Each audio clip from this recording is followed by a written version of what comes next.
할렐루야. 오늘 본문의 말씀을 보면 소망이 하나님께로부터 나온다라고 말씀을 하십니다.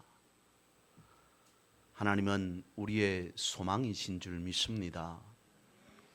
지난주에 말씀을 드렸습니다. 사순절 기간 우리가 고난과 아픔을 넘어서 소망과 성숙을 바라볼 수 있어야 된다라고 말씀을 드렸습니다. 물론 사순절 기간 무엇보다도 먼저 주님의 고난을 묵상할 수 있어야 하겠습니다.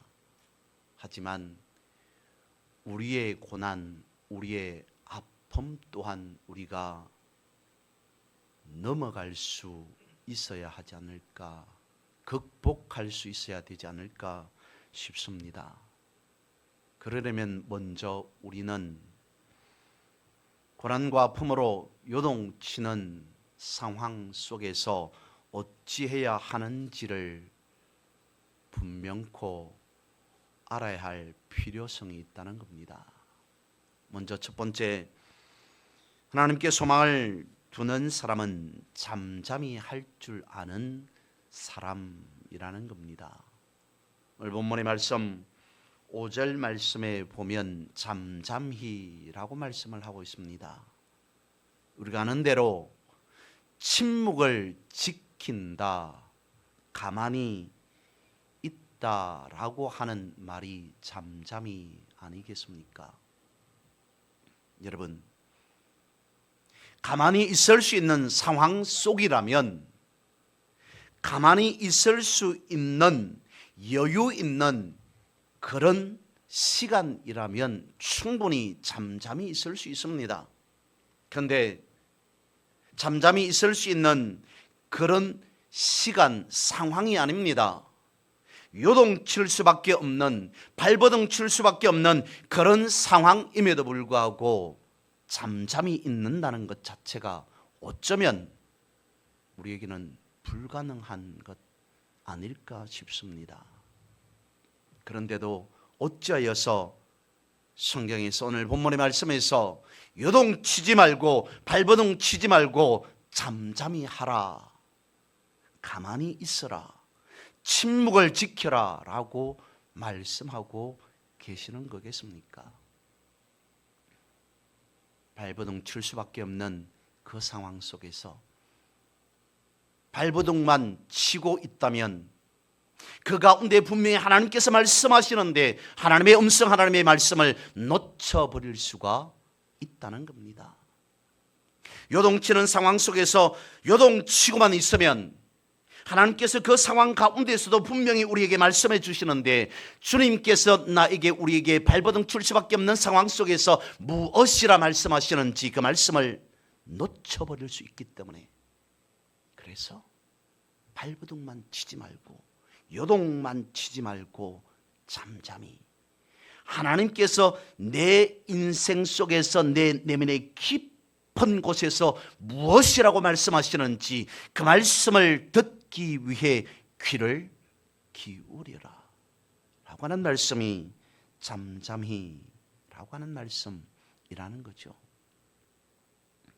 하나님만 잠잠히 바라라 라고 하는 그 의미는, 다시 생각해 보면 이미 일어난 어떤 상황, 일이라 할지라도 그 일만, 그 상황만 바라볼 것이 아니라 오히려 그 상황에서 덩지고 하나님을 바라보라, 하나님께 눈을 향하라 라고 하는 말씀의 뜻인 줄 압니다.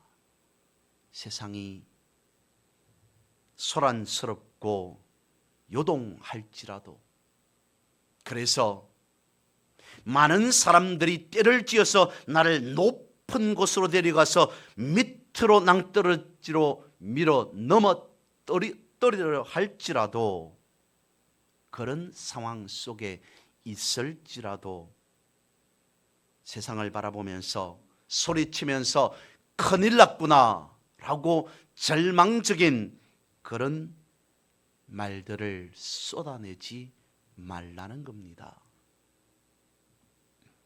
오히려 하나님만 지속적으로 바라보면서 하나님께 어떤 문제든지 그 문제를 맡길 줄 아는 그런 자가 되어야 된다라고 하는 것입니다. 여러분, 우리가 왜 그렇게 해야 될까요?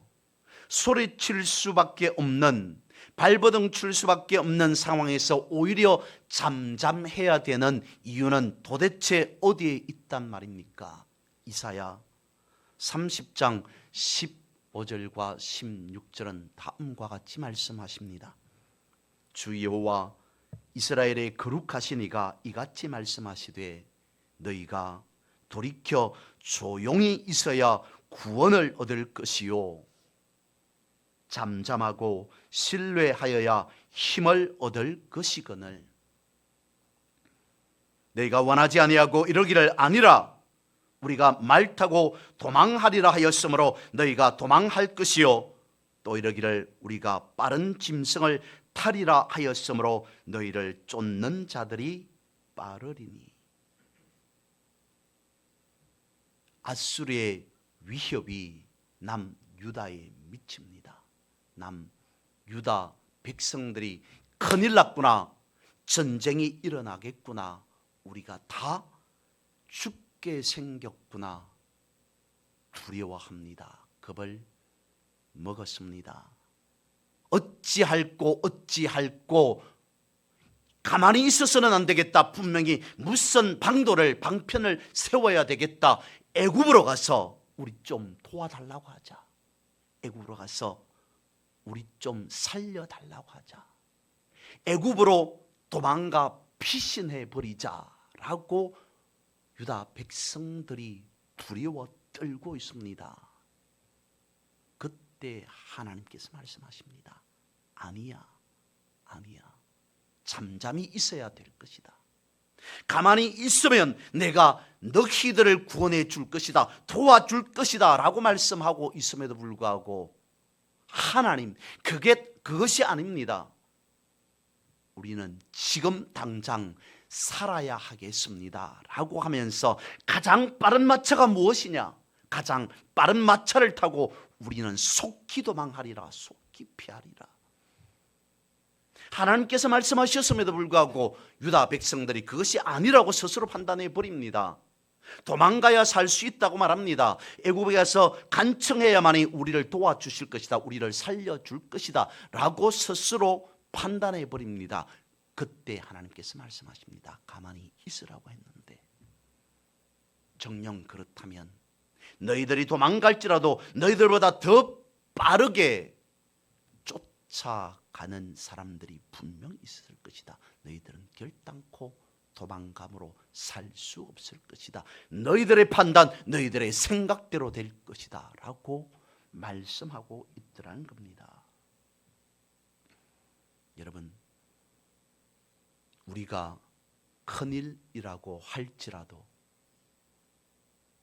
하늘의 하나님께서 큰일이 아니다라고 말씀하신다면 과연 그것은 큰일이겠습니까? 주님은 우리에게 말씀하십니다. 우리가 시험 당할 즈음에 피할 길을 내사 우리를 분명히 지켜주시는 분이 하나님이시다라고 말씀하십니다. 하나님은 나의 문제, 우리의 문제를 해결하신다 말씀하십니다. 하나님께서 일하시도록 내가 감당할 수 없는 어떤 문제에 봉착했을 때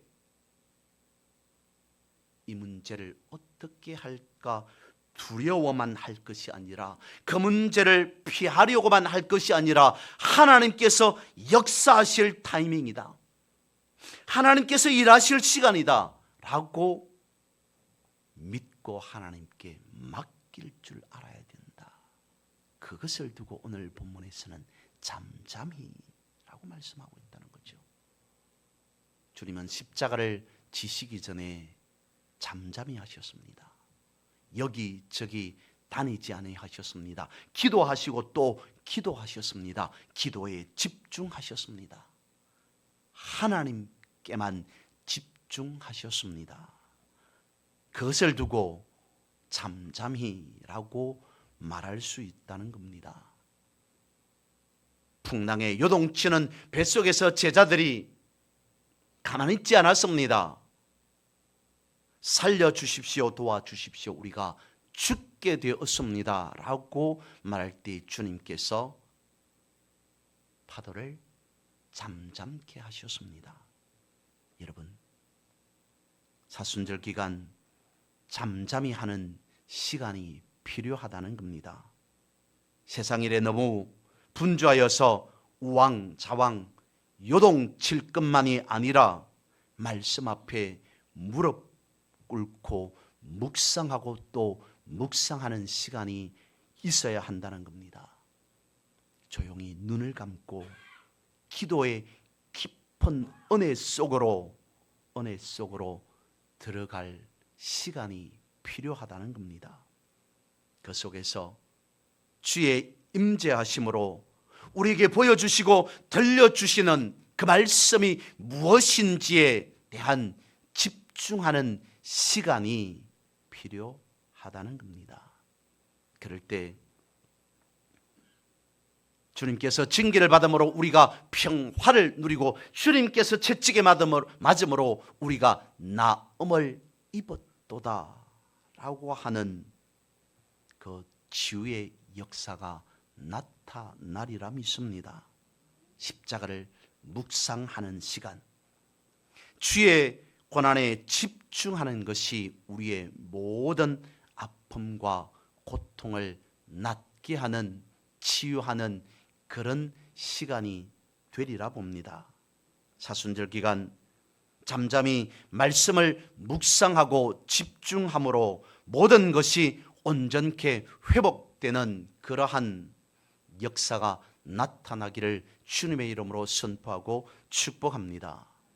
잠잠하라라고 하는 이 말씀을 집중이라고 하는 말로 바꿔서 한번 생각해 봅니다. 우리가 집중하는 곳에 여러분 하나님의 임재는 쌓이고 또 쌓여갑니다. 다시 말씀을 드립니다.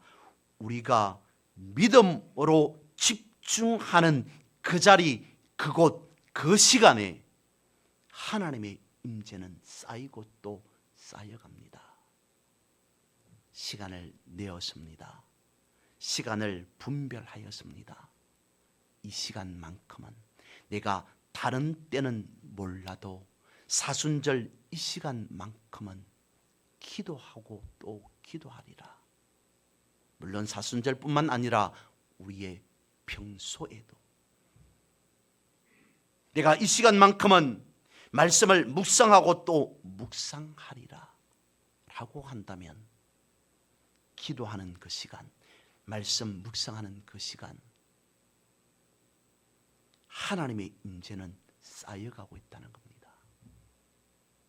어쩌면 어떤 하나의 문제를 가지고 하나의 기도의 제목을 가지고 기도하고 또 기도합니다.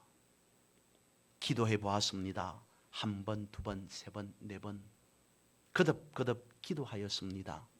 기도하면 어떤 놀라운 응답이 변화의 역사가 나타날 줄 알았는데 그렇지 않는 것 같습니다. 말씀을 묵상합니다. 1년 1독하면 시간을 정해서 날마다 말씀을 묵상하면 분명히 어떤 변화가 나타날 것이다, 어떤 하나님의 역사가 있을 것이다 라고 생각했는데 말씀을 아무리 묵상하고 묵상하더라도 아무런 변화가 없는 것 같습니다. 여러분, 과연 내가 기도하고 또 기도한 그 시간이, 내가 말씀 보고 묵상하고 묵상하는 그 시간이 허투루 지나가 버린 시간이 되었겠습니까? 아니라는 겁니다. 우리가 느끼기에, 우리가 생각하기에 아무런 변화, 아무런 응답의 역사가 나타나지 않는다 할지라도 하나님께서는 내가 기도하는 그 모습을, 하나님께서는 내가 말씀 앞에 엎드려서 묵상하는 그 시간을 바라보시고 또 바라보시사 그 시간만큼 하나님의 임재는 쌓이고 또 쌓이게 하신다는 겁니다. 그리하여서 하나님의 임재가 또 쌓이고 쌓여서 하나님께서 뜻하신 그때에, 하나님의 섭리하심이 있는 그때에 하나님의 역사하심은 폭발적으로 나타나리라, 성취되리라 믿습니다. 그것이 나의 영혼아 잠잠히 하나님만 바라라 라고 하는 주님의 음성 아닐까 싶습니다. 두 번째로는 하나님께 소망을 둔 사람은 그의 삶이 반석과 요새라고 고백하게 된다는 겁니다. 어떤 네 사람이 산에 오르고 있습니다. 첫 번째 사람은 등산을 위해서 새로 등산화를 샀습니다. 그런데 새로 산 등산화가 발에 맞지 않습니다. 그래서 불편하기 때문에 투덜거리면서 산을 오르고 있습니다. 또 한 사람은 산을 오르면서 뒤를 돌아보며 산 아래에 있는 시내를 바라보며 저 건물은 부동산 가격이 얼마고 저 아파트는, 저 상가는, 저 건물은 시세가 얼마다 라고 말하면서 산으로 올라갑니다. 세 번째 사람은 산을 오르면서 작은 구름만 보여도 큰일 날 것처럼, 이러다가 비라도 쏟아지면 내려가지도 못할 것 아니냐라고 걱정하면서 산을 오릅니다. 네 번째 사람은 굽이굽이 산길석 돌아갈 때마다 피어있는 꽃을 바라보며 나무를 바라보며 기뻐하며 산으로 오르고 또 오릅니다. 여러분,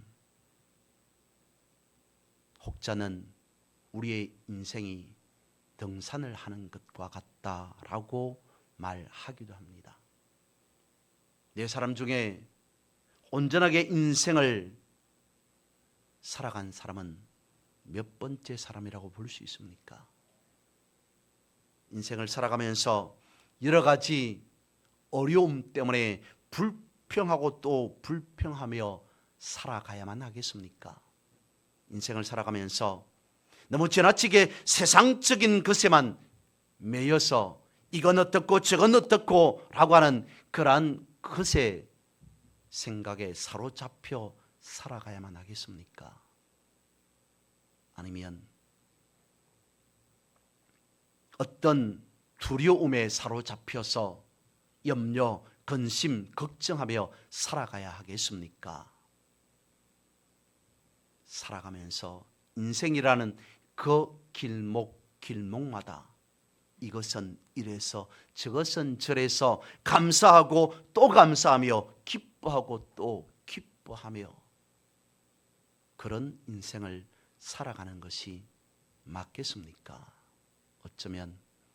어쩌면이 아니라 어차피 우리가 인생을 한번 살아간다면 불평하고 염려하고 두려워하고 근심하고 걱정하기보다는 오히려 감사하며 기뻐하며 찬송하며 살아가는 것이 마땅하다 하겠습니다.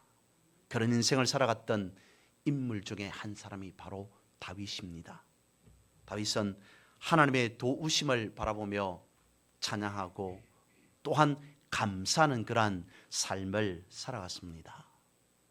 오늘 본문의 말씀뿐만 아니라 특별히 사무엘하 22장 말씀과 그리고 시편 18편 말씀을 보면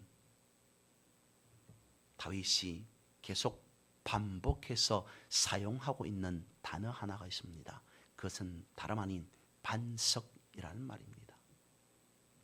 자신이 감당할 수 없는 그런 상황 앞에서 도저히 이것은 내가 하기에 불가능한 일이다.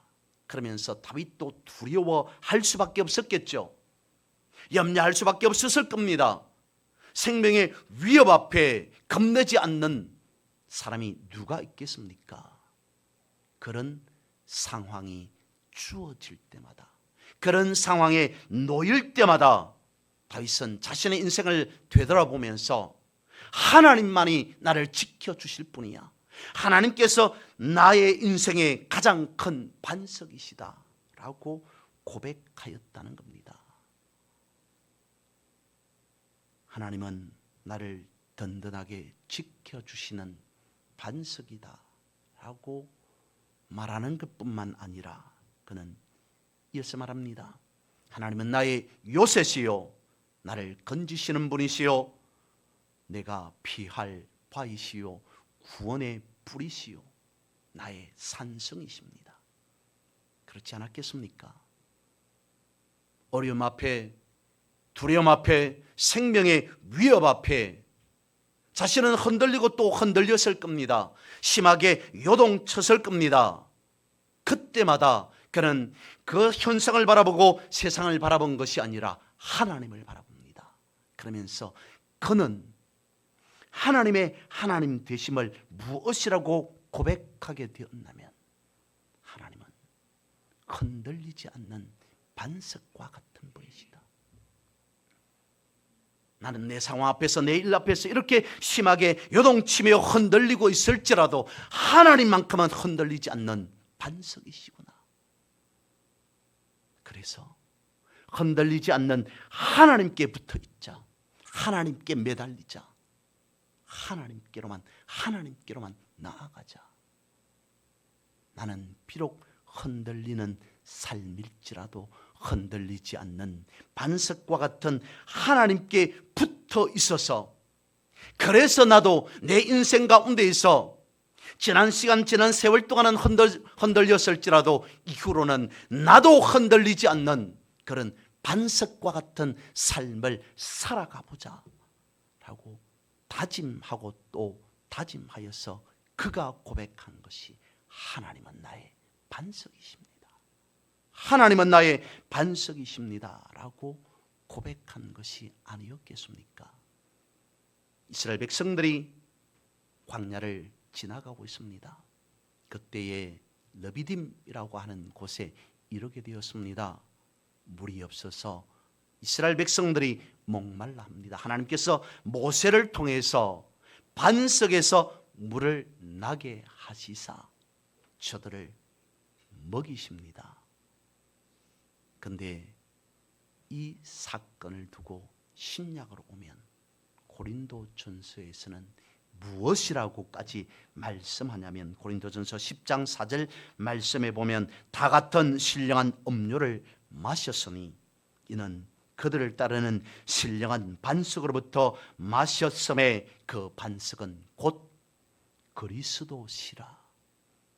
이스라엘 백성들이 광야를 지나가면서 반석에서 생수가 나와서 마셨던 그 사건을 두고 고린도전서에서는 반석 되신 그리스도라고 말씀하고 있습니다. 우리를 위해 피 흘리신 예수님을 바로 반석이라고 말씀하십니다. 반석이 쪼개져서 나온 생수는 신령한 음료인 예수 그리스도의 보배로운 보혈의 피, 보혈이라고 말씀하고 있다는 것이죠.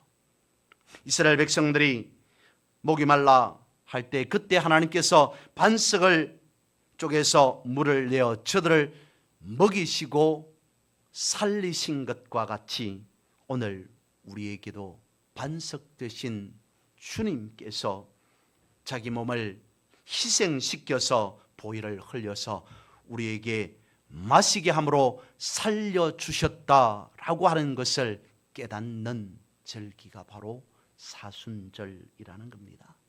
여러분, 영원한 반석 되신 주님께 붙어 있으시기를 바랍니다. 세상 풍파로 요동칠 때 주님 안에서 오히려 든든한 반석과 같은 그러한 믿음의 삶을 살아가는 여러분 되시기를 바랍니다. 세 번째, 하나님께 소망을 둔 사람은 하나님이 피난처가 되어 주신다 말씀하고 있습니다. 7절 말씀에 이르기를 내 힘의 피난처라고 말씀하고 있고 8절 말씀에 우리의 피난처라고 말씀하고 있습니다. 반석이시요 요새시요 거기에다가 하나님은 나의 피난처 되신다라는 말씀을 거듭거듭 고백하고 있습니다. 뿐만 아니라 시편 142편 5절에서는 여호와여 내가 주께 부르짖어 말하기를 주는 나의 피난처시요 살아있는 사람들의 땅에서 나의 분깃이라 하였나이다.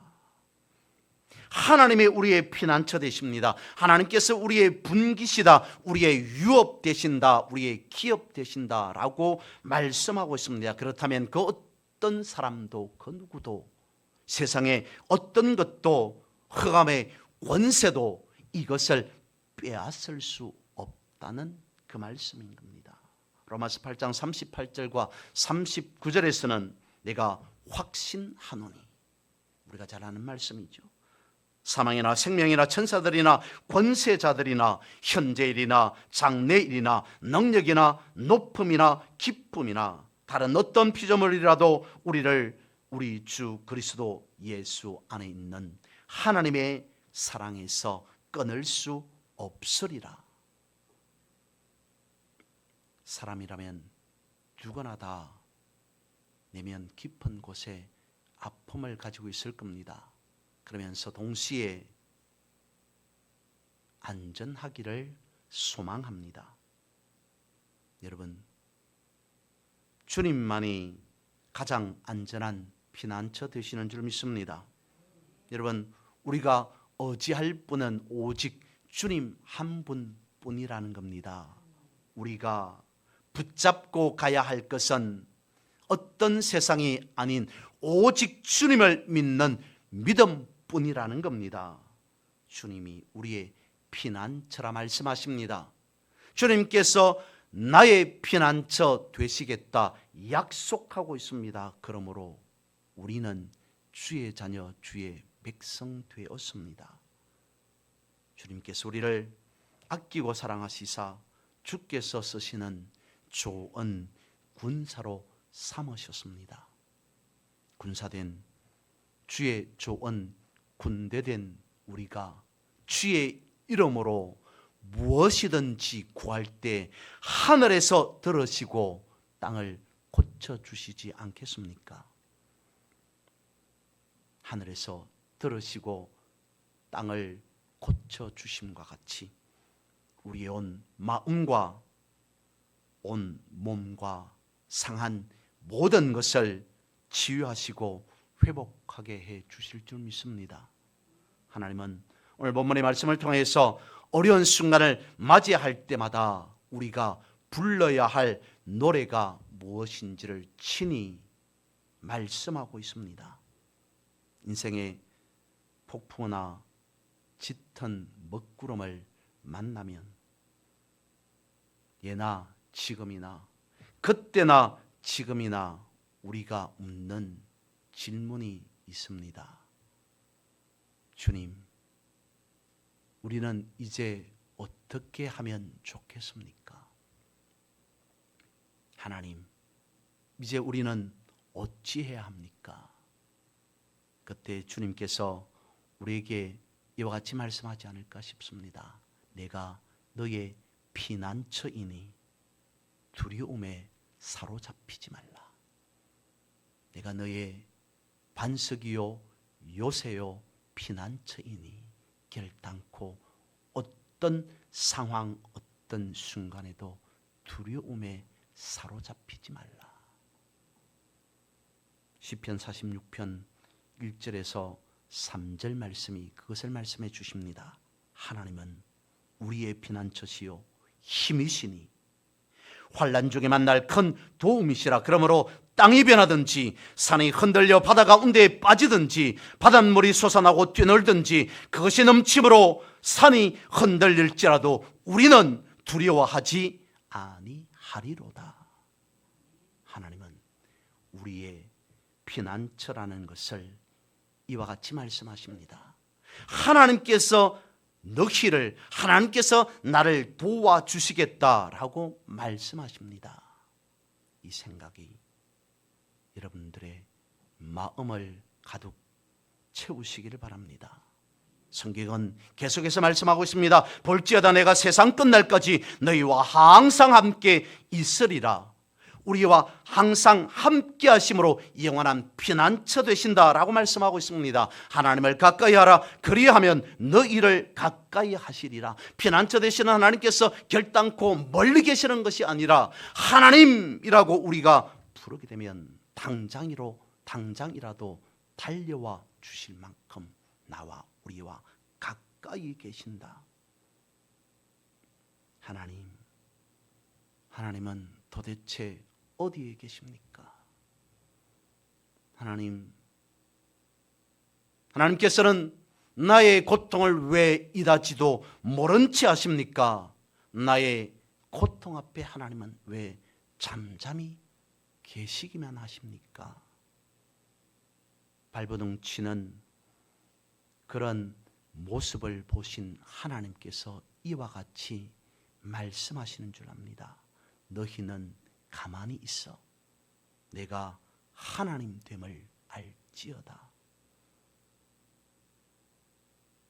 발버둥 칠 수밖에 없는, 요동할 수밖에 없는 그런 상황 앞에 섰을지라도 하나님은 우리에게 도리어 말씀하십니다.